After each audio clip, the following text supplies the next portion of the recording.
Unfortunately, as it turns out, sometimes when people are traveling, you can end up suffering some type of loss. Preparing for that in advance will be really key to being able to get things moving again so that you can actually depart from the country once you've already entered. A good suggestion would be to make sure that your passport, again, as opposed to just having your phone number in it, has your email address.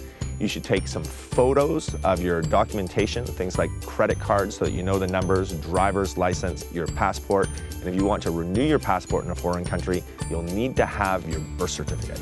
So taking photos or copies of all of those in advance will make your life a lot easier in the event that you end up suffering some type of loss while on your trip.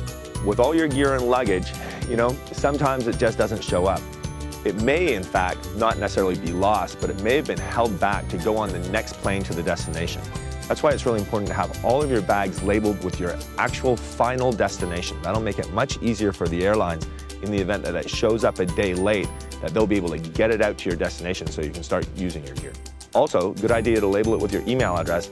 Again, it can be difficult for people to figure out phone exchanges, but it's pretty easy for people to send an email nowadays. Moving around the airport, looking after your documentation, figuring out what happens in the event that things get lost or stolen along the way, that's all part of the adventure. Making sure that we're able to recuperate from this adventure usually comes with some good planning. Taking a little bit of time to make sure that you have copies of all your documentation, that your bags and stuff are well labeled, that you've spoken to the airlines in advance about large pieces of equipment that you're traveling with. All of those things will help to make your trip a lot easier, smoother, and in the end, a lot more fun.